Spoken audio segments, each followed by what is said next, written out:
बिस्मिल्लाहिर्रहमानिर्रहीम। Welcome to yummy cooking recipes. आज मैं आप लोगों के साथ बहुत ही मज़ेदार चना चाट की रेसिपी शेयर करने जा रही हूँ। मैं चाहूँगी कि आप रमज़ान के 5वें दिन इस रेसिपी को ज़रूर ट्राई करें।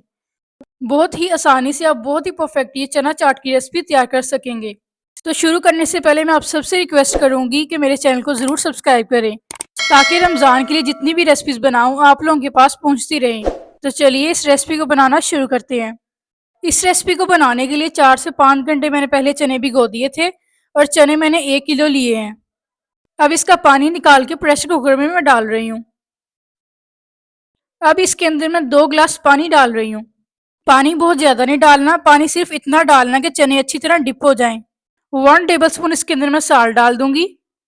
अब यहाँ मैं प्रेशर कुकर को बंद कर रही हूँ और फ्लेम को मैं ऑन कर दूंगी।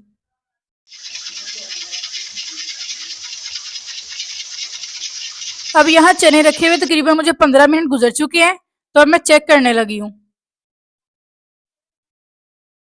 और ये देखें कितने परफेक्ट और कितने अच्छे हमारे चने तैयार हो गए हैं। अब इसे मैं किसी बड़ी सी परात या खुले बर्तन में निकाल लूंगी, ताकि इसे अच्छी तरह मैं ठंडा कर सकूं।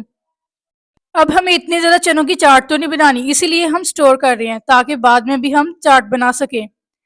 रमज़ान में आप ऐसे बॉइल्ड चने स्टोर कर सकते हैं। ऐसे चने स्टोर करने से ख़राब भी नहीं होंगे और बिल्कुल परफेक्ट रहेंगे। तो चलिए अब हम चना चाट तैयार कर लेते हैं। चना चाट तैयार करने के लिए यहाँ मैंने 3 से 4 आलू ले लिए। उसको अच्छी तरह बॉईल करके मैंने छोटे छोटे उसके पीसेस कर लिए हैं। ये देखें। अब इसके अंदर मैं 1 प्लेट चने डाल रही हूँ। इसी के साथ थोड़ी सी मैं बंद गोभी डाल रही हूँ। बंद गोभी डालने से चना चाट का जायका बहुत ही कमाल का आता है। अब यहाँ मैंने एक बारीक टमाटर काट लिया है और उसे डाल रही हूँ। इसी के साथ थोड़ी सी सब्ज मिर्च और एक बारीक कटा हुआ प्याज डाल रही हूँ। ये सारी चीज़ें डालने के बाद अब अच्छी तरह से मैं मिक्स कर लूँगी। अच्छी तरह मिक्स करने के बाद अब इसके अंदर मैं 1 बाउल दही डाल रही हूँ और दही डालने के बाद भी इसे मैं अच्छी तरह मिक्स कर लूँगी।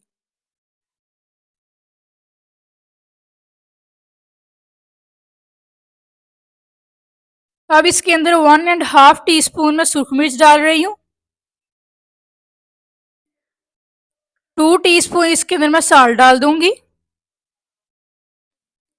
और हस्बे जायका मैं इसके अंदर थोड़ा सा चाट मसाला डाल रही हूँ।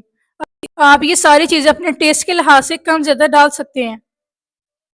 अब यहाँ इसे मैं अच्छी तरह मिक्स कर लूँगी। ये देखिए चाट बहुत अच्छी तैयार हो गई है। अब इसे मैं बाउल में निकाल रही हूँ।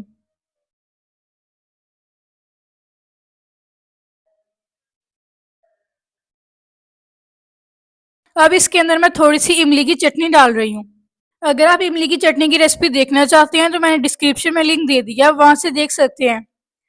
और इसी के साथ मैं 2 से 3 पापड़ी भी डाल दूंगी।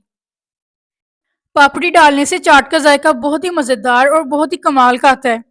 तो अगर आप इसकी रेसिपी देखना चाहते हैं तो मैंने डिस्क्रिप्शन में लिंक दे दिया, वहां से देख सकते हैं। और ये देखिए कितनी मज़ेदार और कितनी अच्छी हमारी ये चाट तैयार हो गई है। मुझे उम्मीद है कि आपको हमारी ये रेसिपी अच्छी लगी होगी। तो जाते जाते चैनल को सब्सक्राइब, लाइक एंड शेयर करना ना भूलें।